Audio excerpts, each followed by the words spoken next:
ہمارا ایمان ہے کہ جو انسان کی جس جگہ سے مٹی اٹھا کر انسان کا پتلا بنایا گیا نا وہ وہیں جائے گا، وہ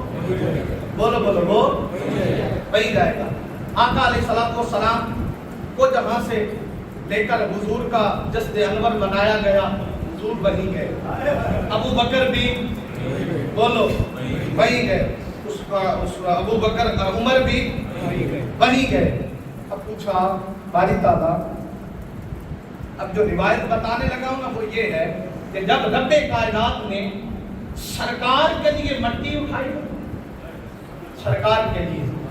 اور حضور کا جسد انور بنانے لگا نا، حضور کا جسد انور بنا کر جو مٹی بچ گئی رب نے اس سے مرتضیٰ کو بنا،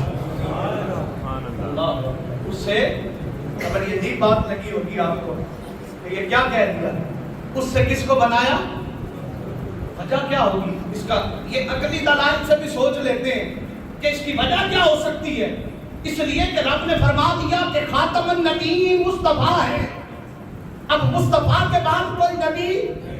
نہیں آئے گا، اور فرمایا اب مصطفیٰ کریم کے بعد نبی تو کوئی نہیں آئے گا، پر قیامت تک امت کو جو چڑھانا ہے ان کے لیے کیا کروں گا، فرمایا نبوت روک کے ولایت کی ابتدا کروں گا، نبوت روک کر ولایت کی ابتدا کروں گا۔ اب فرمایا میں نے ہر نبی کو اللہ نے ولی دیے، آصف بن برقیہ جیسے جو سلیمان علیہ السلام کے دربار میں آپ نے فرمایا کوئی ہے جو تخت اٹھا لائے، فرمایا ہاں جی، جن نے کہا اتنی دیر میں لاؤں گا کہ آپ دربار برخاست نہیں کریں گے، تخت آ جائے گا، آپ نے فرمایا نہیں مجھے اس سے پہلے چاہیے، مجھے اس سے پہلے چاہیے۔ ایک شخص اٹھا، اس نے کہا میں لاتا ہوں، کیسے کتنی دیر میں لاؤ گے، کہا آپ آنکھ جھپکیں گے، یہ آنکھ بند کر کے کھولنا، آنکھ جھپکیں گے تو تخت آ جائے گا، کیا آ جائے گا، تخت آ جائے گا۔ جب یہ بات ہو گئی تو قرآن نے اس شخص کا جب تعارف کروایا نا تو فرمایا یہ وہ شخص تھا جس کے پاس کتاب اللہ کا علم تھا، ہم نے اسے کتاب اللہ کا علم دیا، اس کتاب اللہ کے علم کی وجہ سے ہم نے اسے اتنی طاقت دی کہ وہ سلیمان علیہ السلام کی نبی ہے، نبی کا امتی کھڑے ہو کر آنکھ جھپکنے سے پہلے تخت لے آیا۔ یہ سلیمان علیہ السلام کا کی امت کا ولی ہے جس کو محدود علم دیا گیا، پر فرمایا لوگوں ایک مصطفیٰ ہے جنہوں نے منبر پہ کھڑے ہو کے دعویٰ کیا سلونی اما سے تو ان سے جو چاہو پوچھ لو، ایک مرتضیٰ ہے جنہوں نے کہا سلونی اما سے تو ان سے جو چاہو پوچھ لو۔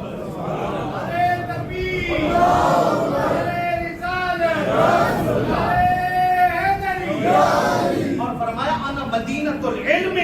وعلی بابھا، میں علم کا شہر ہوں، علی اس کا دروازہ ہے۔ فرمایا ارشاد فرمایا میں حکمت کا شہر ہوں، علی اس کا